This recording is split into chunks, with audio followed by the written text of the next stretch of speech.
I spent 14 years turning my father's company into a $90 million empire. At dinner, he smiled at me and handed it all to my brother. The next morning, everything changed, until the day I quietly took it back. After 14 years of running my father's company, I had finally turned his modest business into a $90 million enterprise. Every late night at the office, every business trip I made alone, every deal I negotiated, it all felt worth it as I watched our name rise in the industry. People began associating the company not just with my father's legacy, but with my persistence. That night, at a family dinner, I thought perhaps he would finally acknowledge what I had done. The table was set elegantly in the dining room of our old house, candles flickered, my mother's silverware gleamed, and my brother sat across from me, scrolling on his phone with little interest in the conversation. My father raised his glass. "To family," he said, and everyone echoed the toast. Then, smiling in a way I hadn't seen since I was a child, he turned to me. "You've done a remarkable job," he said warmly. My chest swelled with quiet pride. But before I could reply, he added the words that would hollow me out. "Now your brother will take over the company." I froze. My brother's head shot up from his phone, his smirk widening. My heart sank into my stomach, but I forced myself to smile politely, as though the ground hadn't just collapsed beneath me. I lifted my glass again, masking the tremor in my hand. "Of course, Dad. If that's what you think is best." My voice was steady, but inside, something cracked. The rest of dinner passed in a haze. Laughter, stories, the clinking of glasses, all of it felt distant. My brother leaned back in his chair, already savoring his newfound authority. When I left that night, I promised myself no one would see me break. Not my father, not my brother. Especially not my brother. The next morning, as I walked into the office that I had practically built with my own hands, everything had changed. The office lobby had always felt like a second home to me. The marble floors, the receptionist's familiar smile, the steady hum of early calls, it was all part of the rhythm I had created over the years. But that morning, something was different. The receptionist avoided my eyes, offering only a quick, uncomfortable good morning. I felt a chill run through me. When I reached my office, the nameplate with my title, Chief Executive Officer, was gone. In its place was a blank space, as if the years I had poured into this company had been erased overnight. I stood frozen, my briefcase dangling at my side. "Ah, you saw it," a voice drawled behind me. My brother. He leaned against the doorframe, freshly tailored suit, smug expression. "Dad thought it'd be best to transition quickly. Less confusion that way." I clenched my jaw. "Confusion?" I repeated, stepping inside.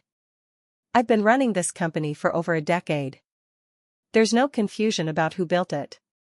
He shrugged, strolling into my office as if it already belonged to him.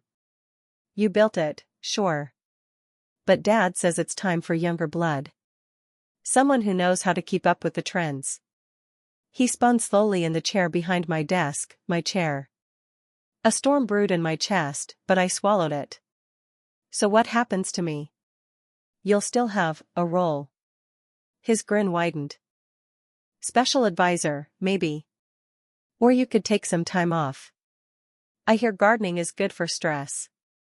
I wanted to slam my hands on the desk, to scream that he hadn't earned any of this. But I saw the satisfaction in his eyes, the way he waited for me to explode so he could call me bitter, ungrateful, unprofessional.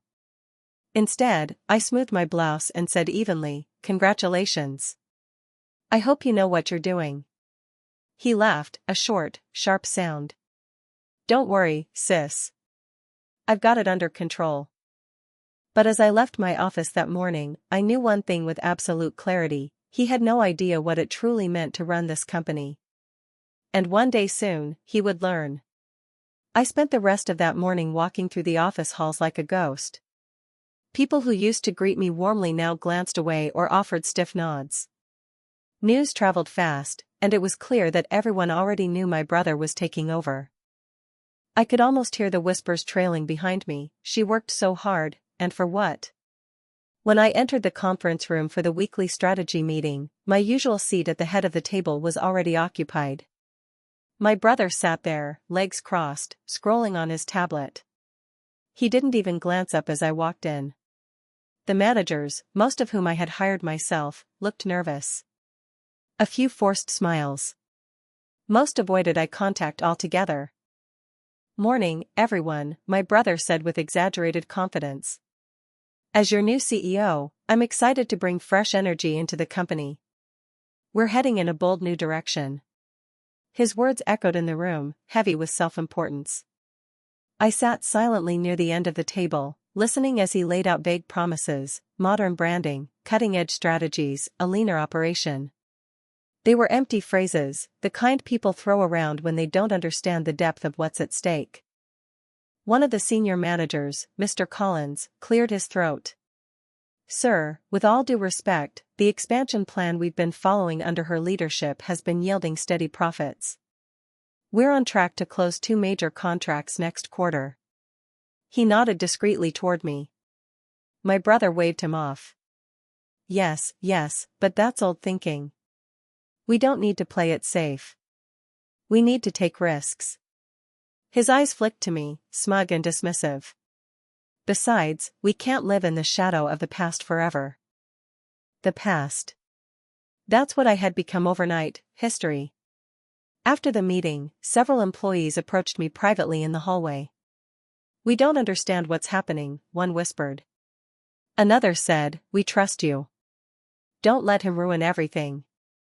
Their faith warmed me, but it also deepened my ache. My father had dismissed me, and now I was powerless to stop the reckless arrogance settling into the heart of the company. Back in my office, no longer mine, but still where my things remained, I sat staring at the skyline through the tall glass windows. My reflection looked tired, older than I remembered. 14 years of devotion, reduced to nothing in the span of one dinner and one meeting. Yet beneath the sorrow, something else stirred, a quiet, simmering fire. I knew my brother. His impulsiveness, his arrogance, his hunger for shortcuts. He wasn't built for the long game. And I knew every secret clause in our contracts, every weakness in our supply chains, every partnership that had taken me years to build. I hadn't fought for this company for so long just to watch it crumble in the hands of someone unworthy. For the first time since last night, a small smile tugged at the corner of my lips. If my father and my brother thought I would fade quietly into the background, they were gravely mistaken. The game had only just begun. The following days unfolded like a play I'd already seen, only this time I wasn't the lead. My brother strutted through the office halls, throwing around new titles and reorganizing teams as if he were dealing out cards at a poker game. He replaced efficiency with showmanship, loud announcements, flashy presentations, empty slogans plastered across the walls. But beneath the surface, cracks began to form.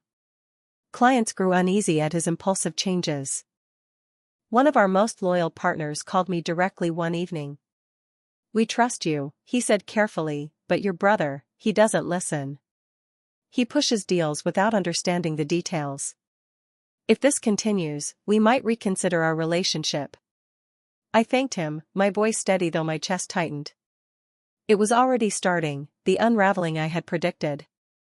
At home, my mother fussed over me, sensing something was wrong. "You look pale, darling. Is it work again?" I forced a smile and told her everything was fine. My father, meanwhile, avoided the subject altogether, as though pretending not to notice the shift would make it less cruel.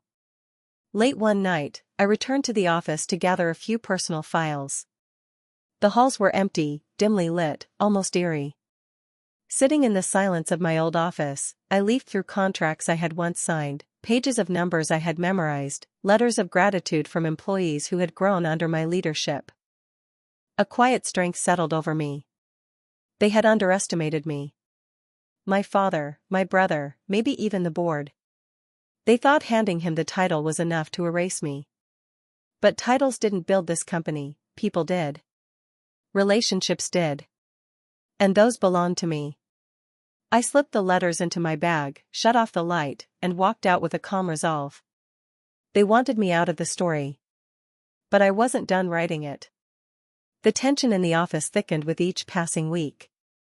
My brother reveled in his new title, but it was clear to anyone paying attention that the foundation he stood on was already shaking.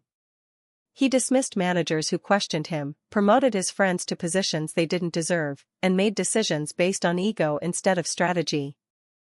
I watched quietly, never challenging him publicly. My role had been reduced to advisor, though he rarely asked for or followed my advice. But being sidelined had its advantages. I became invisible to him. And from the shadows, I could see everything. One morning, I received a frantic call from our legal department. "Your brother signed an exclusive distribution deal without running it through us," the lawyer whispered. "The fine print gives the partner leverage over pricing. It could bleed us dry." I closed my eyes, pressing a hand to my forehead. This was exactly what I had feared. But I couldn't swoop in to save him, not yet. If I did, my father would simply praise my brother's courage and credit him for the recovery. No, I needed to wait. To let the cracks widen until they couldn't be ignored. That evening, I had dinner with one of our top clients, Mr. Ramirez. Over a glass of wine, he leaned across the table and said quietly, "You built this company. Everyone knows it. But your brother, he doesn't understand us, or this business. We're loyal to you, not him. If he keeps pushing, we'll walk." His words were both comforting and heavy. Their loyalty gave me hope, but I couldn't risk open defiance yet. Instead, I listened, nodded, and assured him that patience would be rewarded. At home, I began to collect contracts I had personally negotiated, financial reports showing the growth under my leadership, email threads proving how many deals had been saved by my intervention. A quiet archive of evidence. Not to destroy my brother outright, but to remind the board, and my father, of the truth they were so eager to forget. One night, as I arranged the files into neat folders, I caught my reflection in the darkened window. My eyes no longer looked wounded. They looked sharp, determined. This wasn't about revenge anymore. Not entirely. It was about reclaiming my dignity, proving that I hadn't spent 14 years building an empire just to watch it burn under incompetence. My brother thought the crown was his forever. But what he didn't know was that the empire still belonged to me in ways he could never take. By the start of the next quarter, the cracks were no longer hairline, they were gaping fissures. Projects stalled, deadlines were missed, and for the first time in years, profits slipped. My brother reacted as he always did, louder speeches, harsher demands, grand promises that meant nothing. Employees began coming to me in hushed tones. "We can't keep up with this chaos," one said in the elevator, eyes darting nervously. Another slipped a note onto my desk, "We trust you. Please don't give up on us." Their faith was both heartbreaking and empowering. I stayed silent in public meetings, taking careful notes, watching my brother undo everything I had built. When the board gathered for its monthly session, I sat quietly at the edge of the long mahogany table. My brother took the head seat, chest puffed with false confidence. "Our new strategies are bold, disruptive, and exactly what this company needs," he announced. "We're not just going to compete, we're going to dominate." One board member raised an eyebrow. "And how exactly do you plan to recover from the 30% drop in quarterly revenue?" The color drained from his face for a split second, but he recovered with a laugh. "Temporary setbacks. Every revolution has them." I kept my expression neutral, though inside, I could feel a tide turning. The board was skeptical now, no longer nodding blindly at his empty words. That night, I returned home and opened the hidden folder on my laptop. Inside were charts, projections, and case studies, each one proof that under my leadership, the company had not only thrived but outpaced every competitor in our field. All of it contrasted starkly against the chaos of the last 2 months. I didn't need to attack him. He was dismantling himself piece by piece. All I had to do was wait for the perfect moment to lay my evidence on the table. Still, a gnawing ache remained. My father hadn't said a word to me since the night of the announcement. He visited the office occasionally, always walking straight past my desk to meet my brother. Sometimes I caught his smile, that look of paternal pride he once reserved for me. It stung more than I wanted to admit. One evening, as I left the office, I overheard my brother on the phone in the corridor. His voice was low, sharp, desperate. "No, I told you, I'll get the funding, yes, from the board, just give me more time." I stopped in my tracks, hidden by the corner wall. Funding? For what? The answer would come soon enough, I knew. And it might be the final crack that brought the whole facade crashing down. The following week revealed exactly what my brother had been hiding. He had promised an aggressive expansion into a new market, one I had carefully avoided for years because I knew the risks outweighed the potential gain. Without consulting the board, he had already signed preliminary contracts, pouring millions into a venture we couldn't sustain. The fallout came quickly. Vendors complained of unpaid invoices. Partners began calling me directly, worried and confused. "Why are we suddenly changing course?" they asked. "This isn't the company we trusted." I didn't answer directly. Instead, I listened, took notes, and quietly reassured them that things would soon make sense. In truth, I was already preparing. My folder of evidence grew thicker by the day, his reckless decisions, his failed deals, his broken promises. At the office, his behavior grew erratic. He barked at employees, canceled meetings last minute, and doubled down on his slogans. "We're innovators," he shouted in the middle of one meeting.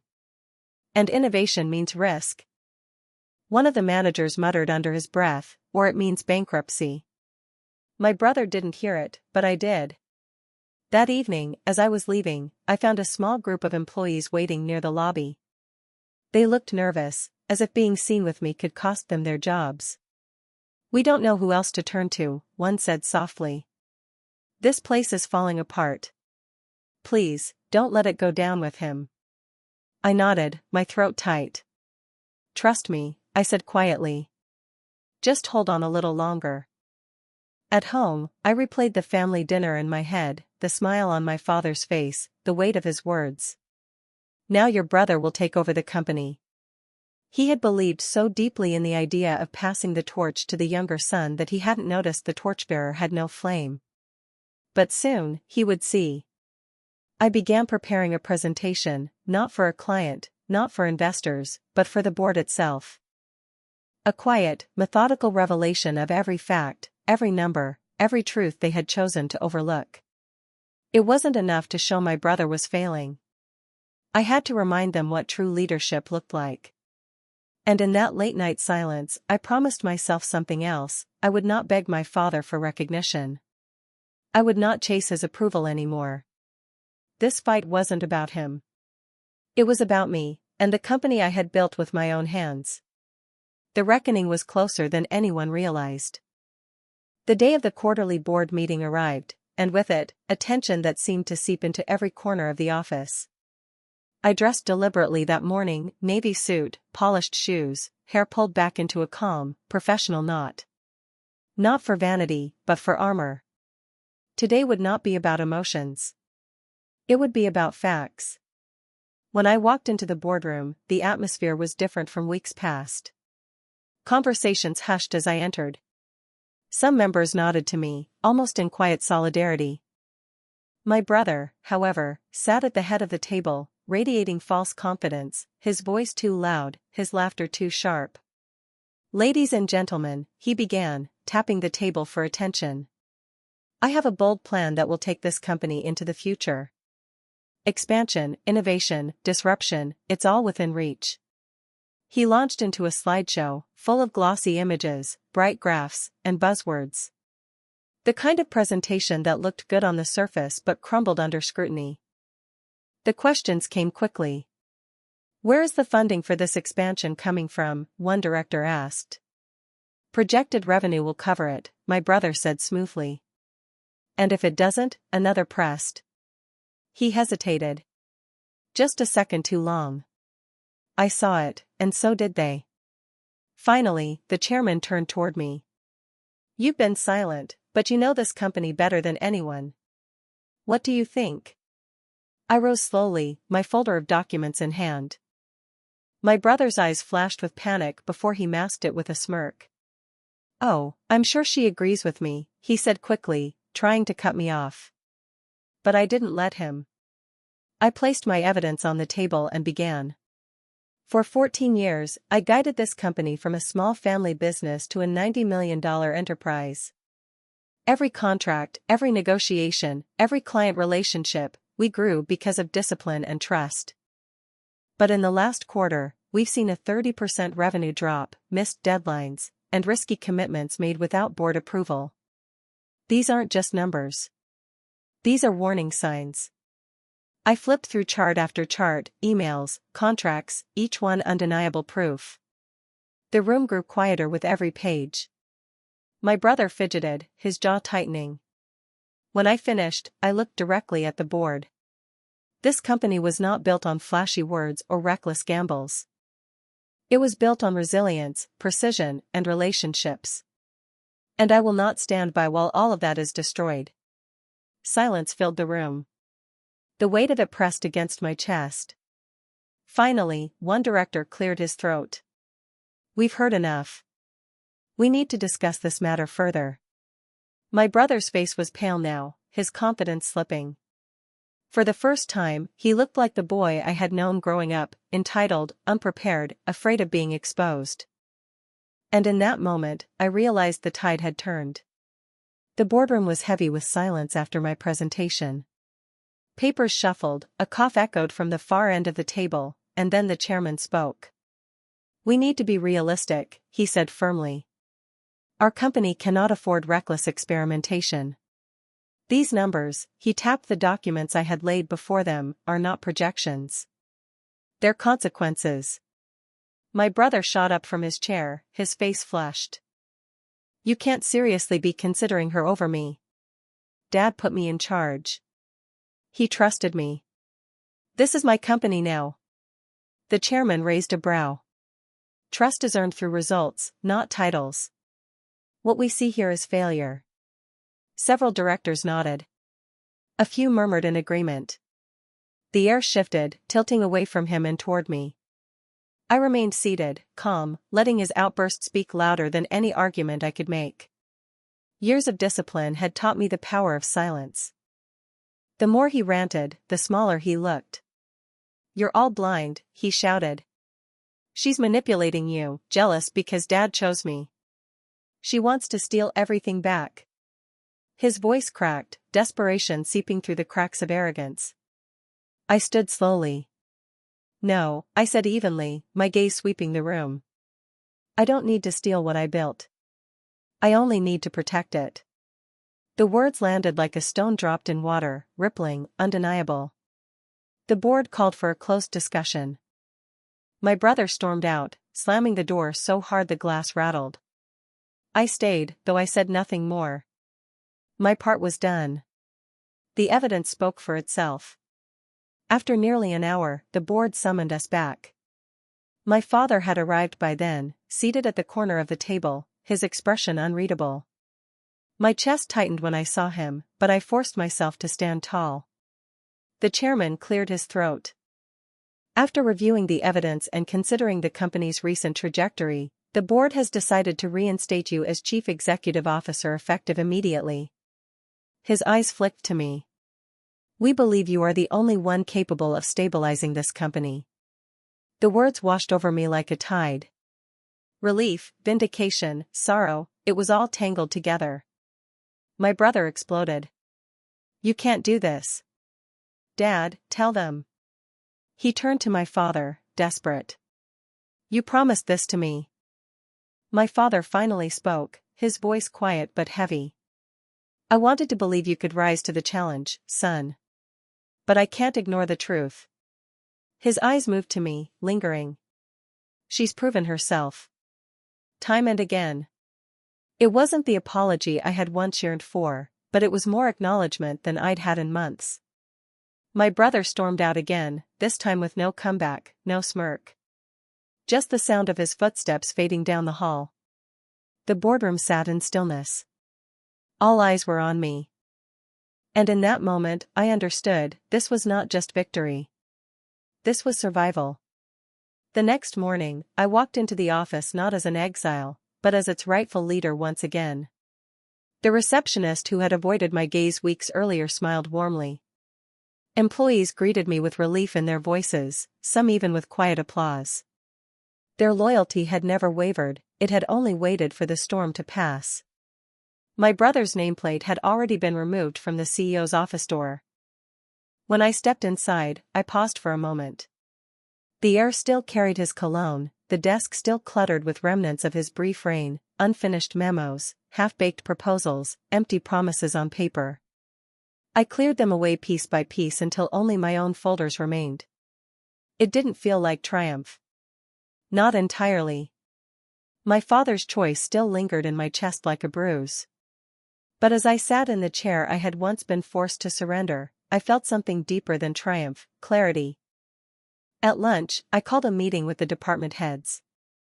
I thanked them for their patience, acknowledged their struggles, and assured them that stability was returning. Their faces softened, some with tears in their eyes. For the first time in months, hope filled the room. Later that evening, I found my father waiting in my office. He looked older than I remembered, the weight of disappointment etched into his face. "I thought giving your brother the company would make him grow," he admitted, his voice low. "I thought it would teach him responsibility." I met his eyes. Instead, it nearly destroyed everything we built. He nodded, shame flickering in his expression. "You were always the stronger one. I just didn't want to see it." His words pierced me, but I didn't let them linger. I had spent too long chasing approval that was never freely given. This wasn't about him anymore. "I don't need recognition, Dad," I said softly. "I need the company to survive. And it will." For the first time in months, I felt lightness. Not because he admitted his mistake, but because I no longer needed his validation. My worth was no longer tied to his acknowledgement, it was carved into the empire I had built with my own hands. When he left, I stood at the window, watching the city lights flicker against the night sky. The skyline had changed since I first took charge 14 years ago. Taller buildings, brighter lights, new competition, but I was still here. Quiet revenge had never been about crushing my brother or proving my father wrong. It was about standing firm when they underestimated me. About letting the truth speak for itself until no one could deny it. And as I looked out over the city, I knew with certainty, they could strip titles, shift power, and try to erase me from the story. But in the end, the company's heart had always been mine. And that was something no one could take away.